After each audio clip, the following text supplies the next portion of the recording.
Tafadhali shika simu yetu ili tuweze kusikia. Thank you. Mambo yako na tuone vile tunakusaidia hapa Radio Jambo.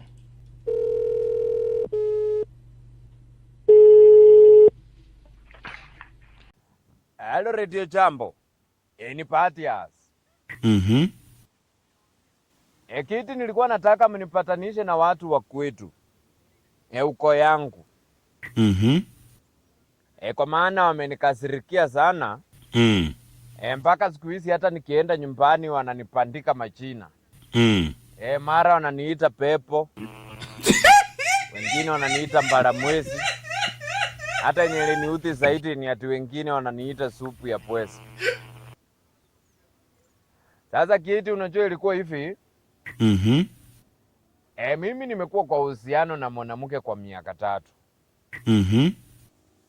Sasa unajua alikuwa anakuja kwangu kama mama wa kufua. Na kusema kweli Coast akiinama, mimi nakwambia hata wewe utakupali the future behind is bright.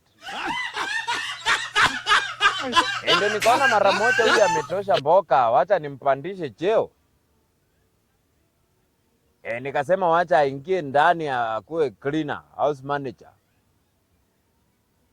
Na pia pale nakwambia alikuwa akimop hivi akitingika. Unaweza dhani mtetemeko wa ardhi inakuja very soon. So Kiti, ninakwambia huyu mrembo mimi alinipenda bure tu. Kwa sababu katiba naye nilikuwa nasoma vizuri. Kwanza chapter 6.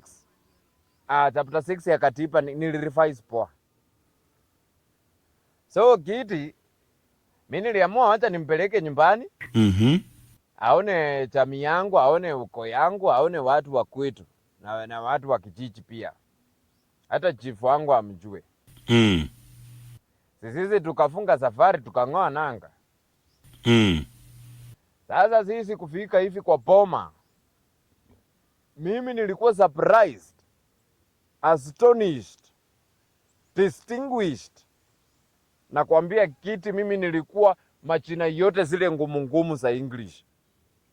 Kwa sababu nilishangaa watu wanaruka kwa fence, watu wanapita kwa kayapa. Watu wamerukia kwa mapati ya manyumba huko kwa masiling hadi maumbwa zinapweka kijiji mzima. Nikashindwa salale. Mambo gani haya? Sasa mimi nikaona kwa sababu watu wamekimbia, haizuru haina shida, acha tu nimkaribishe, si niko na simba yangu.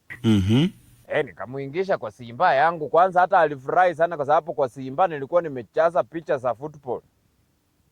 Kwa ukuta nilikuwa nimechaza hapo mapicha. Usiseme. Sasa mimi nikatoka nje kwenda kuuliza nini inaendelea. Hapo ndio watu wakaniambia, wewe, unajua unatuletea tapu kwa uko yetu. Nikauliza namna gani? Tapu gani? Wakaniambia ati unajua huyo msichana kweli? Nikamwambia mimi simjui. Ati unajua kwao uko yao yote yao ni wachawi. Ala? Wachawi namna gani? Ati na isitoshe, unajua umekuwa ukiishi na mjane. Tena yeye ni mjane na aliambia hakuwa na achawahi kuwa na bwana miaka yake yote. Anyway, Kiti, hapo ndo niliagree to disagree. Nikaenda nikachukua pipi yangu tukatoka na kudrive away. Because already walikuwa shani drive crazy. Sasa sisi tukaenda moja kwa moja mpaka kwetu. Lakini Kiti, nilikuwa nimekatapika sana. Kwa parapara nilikuwa kama pupu mwenye anatamani kuongea. Lakini sikuwa na usemi. Ndio nilikuwa nataka Kiti mnisaidie, wanajambo, wacha wanajambo waingilie kati wanisaidie. Waniulize ni wachane na huyu pipi ama niendelee kukanyaka mali.